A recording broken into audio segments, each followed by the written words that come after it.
베드로후서 3장을 읽어보면 주님의 재림에 관한 내용이 나옵니다. 초대교회 분들은 재림이 임박했다는 생각을 갖고 있었습니다. 그러나 시간이 지날수록 주님의 재림은 현실이 되지 않았고, 그래서 혹자는 이런 의문을 던졌습니다. 그분의 재림에 관한 약속은 어떻게 되었소? 사실 조상들이 세상을 떠나고 나서도 창조 이래 모든 것이 그대로 있지 않소? 이런 혹자의 견해에 대해 베드로는 다음과 같은 생각을 밝힙니다. 주님께서는 하루가 1000년 같고 1000년이 하루 같습니다. 어떤 이들은 미루어진다고 생각하지만 주님께서는 약속을 미루지 않으십니다. 오히려 여러분들을 위하여 참고 기다리시는 것입니다.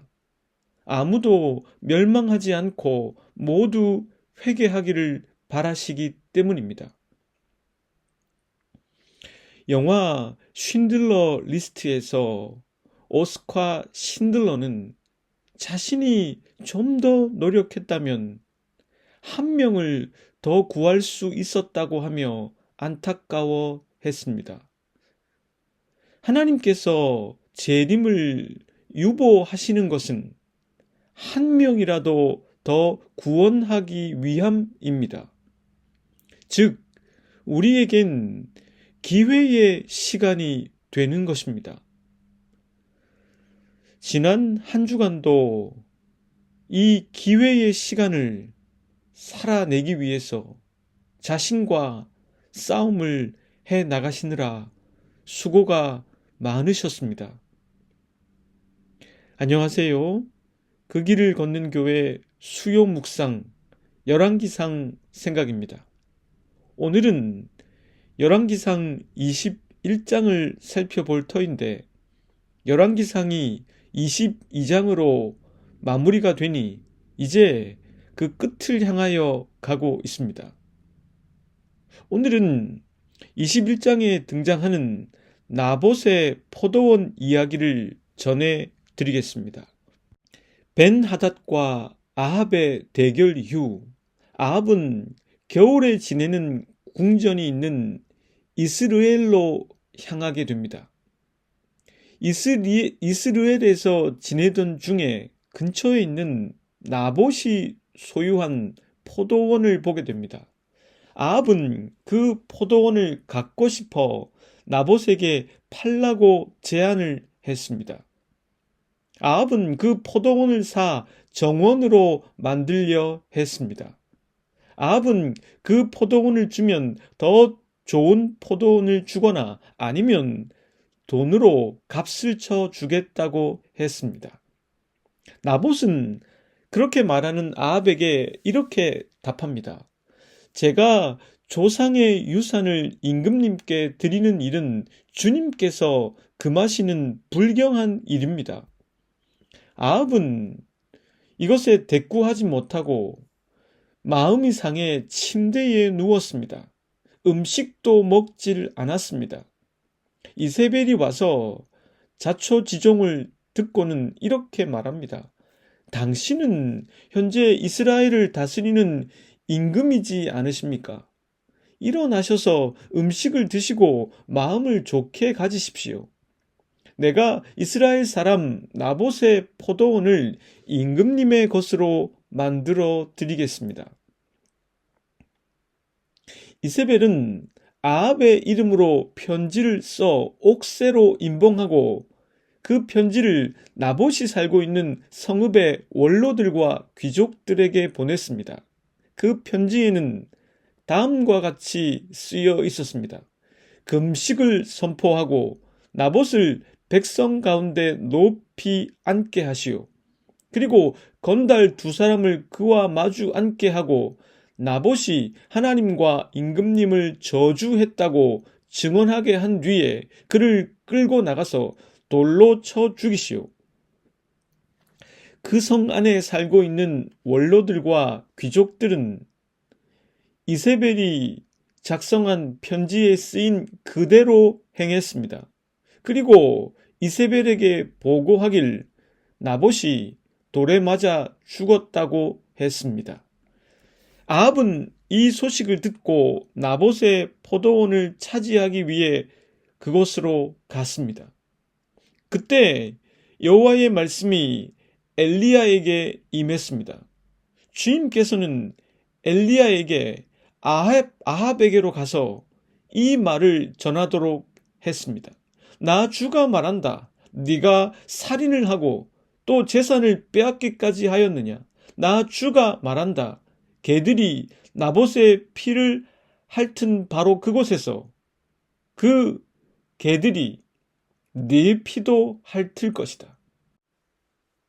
엘리야는 주님의 이러한 말씀을 전하기 위해 아합에게 갑니다.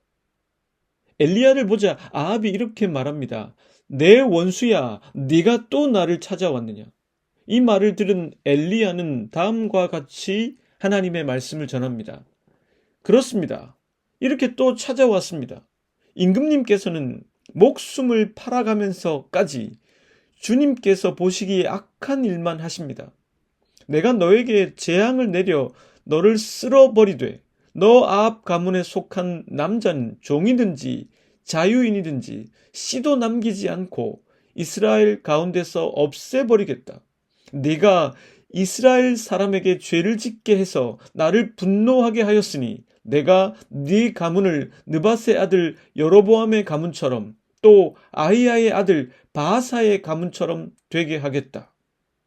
또 주님께서는 이세벨을 두고 말씀하시기를 개들이 이스라엘 성 밖에서 이세벨의 주검을 찢어 먹을 것이다.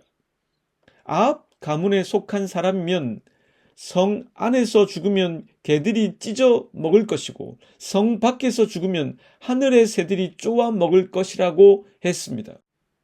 아합은 이 말을 듣고 자기 옷을 찢고 맨몸에 굵은 베옷을 걸치고 금식했습니다. 누울 때에도 굵은 베옷을 입은 채로 눕고 또 일어나서 거닐 때에도 슬픈 표정으로 힘없이 걸었습니다. 그때 주님께서 다시 엘리야에게 다음과 같이 말씀하셨습니다. 너는 아합이 내 앞에서 겸손해진 것을 보았느냐? 그가 내 앞에서 겸손해졌기 때문에 나는 그가 살아있는 동안에는 그에게 재앙을 내리지 않고 그의 아들 때에 가서 그 가문에 재앙을 내리겠다. 아합과 이세벨, 그리고 여전히 선지자로서 활동하는 엘리야, 이 세 사람이 펼쳐나가는 이야기를 통해서 저는 여러분들과 함께 다음 두 가지를 묵상해 보고 싶었습니다. 첫째는 아합과 이세벨이 무엇을 잘못했는가 하는 것입니다. 아합은 왜 그토록 나봇의 포도원을 갖고 싶었을까요? 개역 개정 성경은 번역하길 그 포도원을 자신의 채소밭으로 만들고 싶다 번역했습니다. 새번역과 공동번역은 자신의 정원으로 만들고 싶어 했다 옮겼습니다. 북이스라엘에는 궁이 2개 있었는데 평소에는 사마리아 궁에서 지내다 겨울이면 이스라엘 궁에서 지낸 것으로 보입니다. 나봇의 포도원은 바로 이 겨울 궁전인 이스라엘 궁 근처에 있었습니다. 구약학자인 리차드 넬슨은 연구의 결과로 이때 아합이 나봇의 포도원에 자신의 정원을 만들려 했던 것은 단지 채소밭을 가꾸기 위함을 넘어서서 그와 같은 정원이 이집트식이었기 때문이라고 해석합니다. 이것은 일종의 사대주의와 같은 것이지요. 그런데 이와 같은 아합의 열망에 제동이 걸렸는데 그것은 나봇이 적절한 논리를 바탕으로 거절했기 때문입니다. 나봇의 논리는 매우 정당했습니다. 왕인 아합이 제안하는 것이 나봇에게는 부담스러운 일이었을 텐데 나봇은 논리적 정당성을 갖고 있었기 때문에 거절할 수 있었습니다. 나봇이 논리적 정당성을 바탕으로 거절하자 그 앞에서 물러날 수밖에 없었던 아합을 보면서 나봇이 갖고 있는 논리적 정당성을 더욱더 생각해 볼 수 있습니다. 아합은 그 포도원을 그냥 자신에게 달라고 하지 않았습니다. 더 좋은 포도원을 주겠다고 했으며 아니면 돈으로 갚아주겠다고 했습니다. 단지 경제적인 면에서 그 가치를 계산해 보면 나봇에게 더 이익이 되는 거래일 수도 있었을 것입니다. 그러나 나봇은 거절했습니다. 본문 3절 말씀입니다. 나봇이 아합에게 말하되 내 조상의 유산을 왕에게 주기를 여호와께서 금하실지로다 하니 나봇이 그 포도원을 팔지 않겠다고 한 것은 우선은 그 포도원이 조상 대대로 내려오는 자신의 가족 토지이기 때문입니다. 성경에 등장하는 계대 결혼의 법, 그러니까 형제가 죽으면 형제의 배우자를 살아있는 형제가 취해서 기업을 이어가도록 하는 것은 조상의 토지가 계속 그 가족의 토지로 남아있도록 하기 위한 장치였습니다. 또한 레위기 25장 23절 말씀을 보면 토지를 영구히 팔지 말 것은 토지는 다 내 것이미로다. 너희는 거류민이요 동거하는 자로서 나와 함께 있느니라. 이렇게 규정이 되어 있습니다. 이것은 가족이 받은 땅은 하나님께 받은 것이므로 제 마음대로 사고 파는 것을 금지한다는 것입니다. 그러므로 나봇의 이와 같은 대답은 이 두 가지 율법의 규정을 동시에 담아낸 좋은 대답이었다는 것입니다. 허나 그렇다고 해도 당시 사회에서 토지 매매가 전혀 없었던 것은 아니었습니다. 만일 전혀 매매할 수 없었다고 한다면 아합이 나봇에게 거래를 제한할 수조차 없었을 것입니다. 제 아무리 왕이라고 해도 이스라엘의 율법에 근거해서 나봇은 거절했고 이 거절은 정당했습니다. 이제 남은 것은 자신의 좌절된 욕망을 아합이 잘 다스리는 것입니다. 우리 역시도 우리의 욕망이 실현될 수 없는 것임을 알았을 때 우리는 그 욕망을 잘 다스리는 훈련을 해 나가야 합니다. 그러나 아합은 좌절된 욕망을 잘 다스리지 못했습니다. 이세벨이 집중한 것은 율법의 규정이 아니라 좌절된 남편의 욕망이었습니다. 이세벨은 좌절된 남편의 욕망을 현실로 만드는 데 집중했습니다. 좌절된 욕망으로 밥도 먹지 않는 아합에게 이세벨은 이렇게 말합니다. 7절 말씀입니다. 그의 아내 이세벨이 그에게 이르되 왕이 지금 이스라엘 나라를 다스리시니까 일어나 식사를 하시고 마음을 즐겁게 하소서. 내가 이스라엘 사람 나봇의 포도원을 왕께 드리리이다 하고, 왕이 지금 이스라엘 나라를 다스리시니까 하는 말은 아합이 이스라엘의 왕이니 지니고 있는 권력과 권한으로 그것을 차지할 수 있다는 뜻입니다. 이세벨은 아합에게 지지를 보낼 수밖에 없는 귀족들과 원로들에게 편지를 보냈을 것입니다. 이것은 공정하지 않는 사람들이 배심원의 자리에 앉는 것을 뜻합니다. 그리고 나봇의 거절에 담긴 율법의 뜻과는 다르게 공정하지 않는 판결을 내리게 만들었습니다. 나봇은 하나님의 신성을 모독했고 왕에게는 반역죄를 지었다고 전제하고 재판을 진행하도록 했습니다. 예수님의 불의한 재판이 생각나는 대목입니다. 나봇은 하나님의 이름을 남용한 것이 아니라 율법에 담긴 하나님의 뜻을 온전히 드러냈을 뿐입니다. 나봇은 왕에게 반역한 것이 아니라 자신의 가족의 땅을 팔고 싶지 않았을 뿐입니다. 이 재판은 결국 즉결 처분으로 판결이 났고 나봇에게 그 사형 집행이 신속하게 이루어지게 했습니다. 아합은 하나님의 뜻에 따라 포도원을 팔 수 없다고 하는 나봇의 대답 앞에서 자신의 욕망을 다스릴 수 있어야 했습니다. 그 지점에서 멈출 수 있어야만 했습니다. 이세벨은 남편이 그것을 다스릴 수 있도록 도와야 했습니다.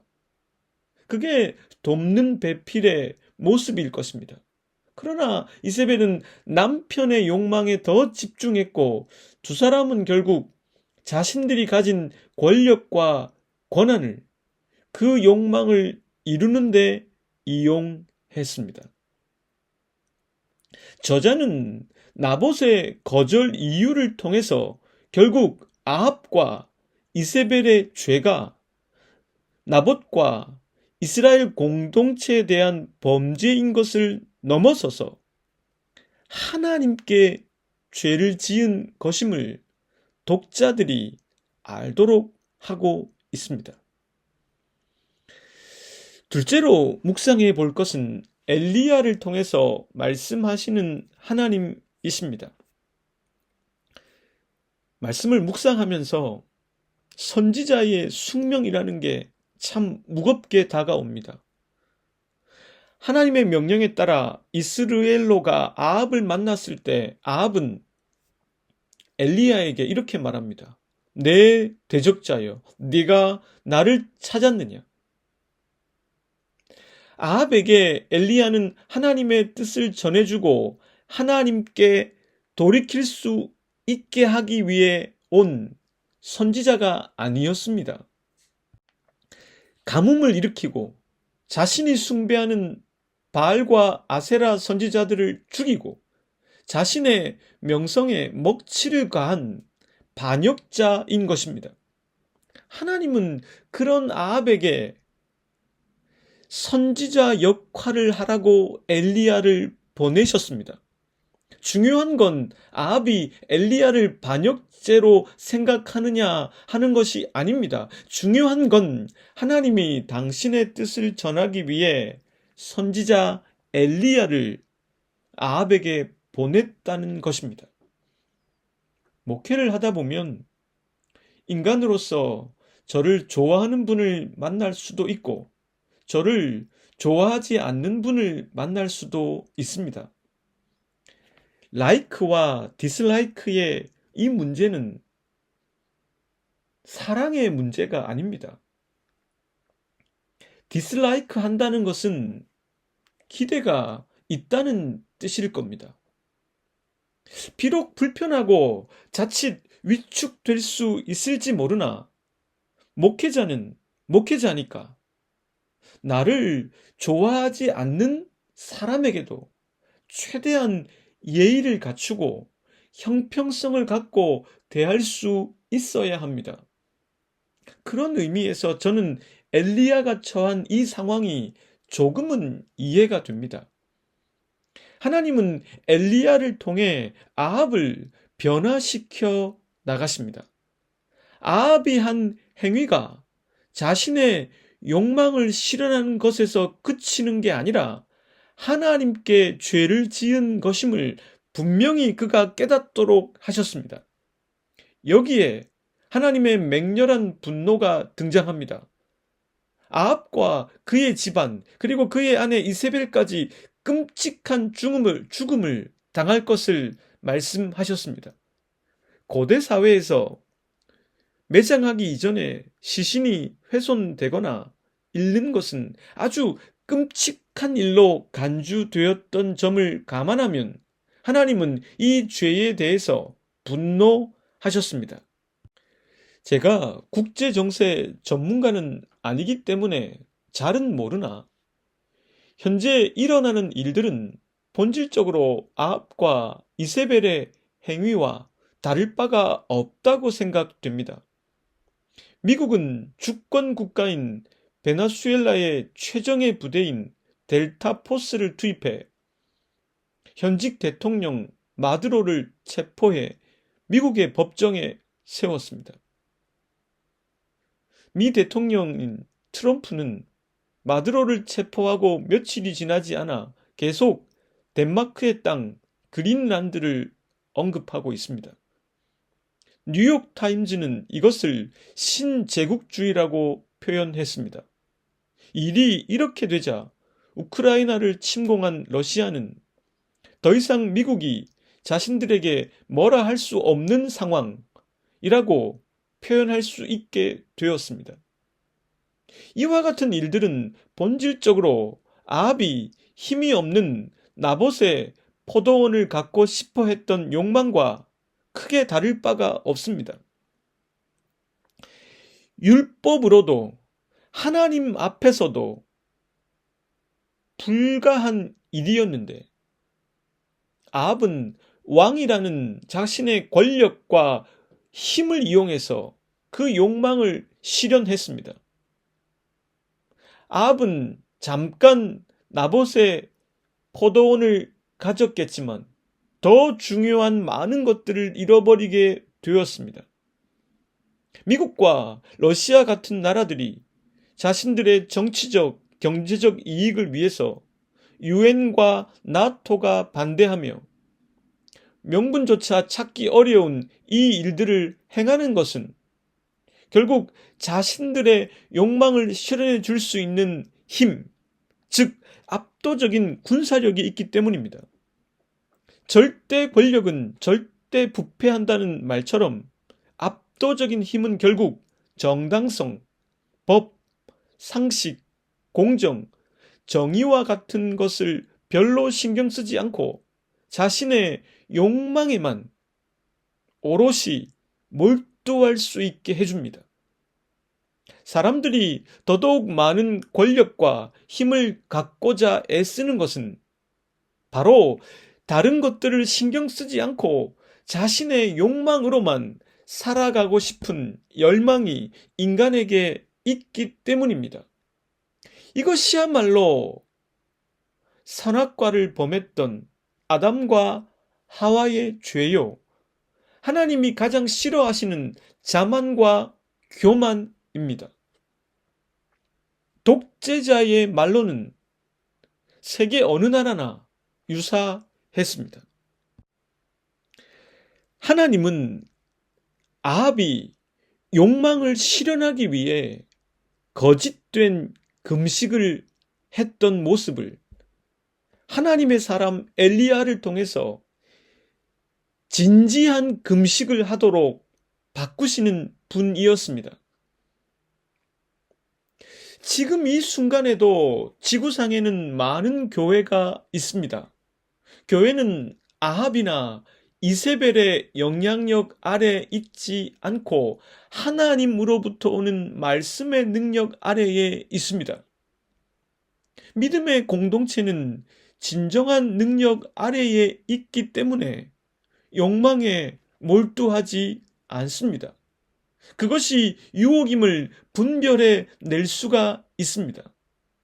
그리고 진정한 능력에 근거한 메시지를 아합과 이세벨에게도 전할 수 있습니다.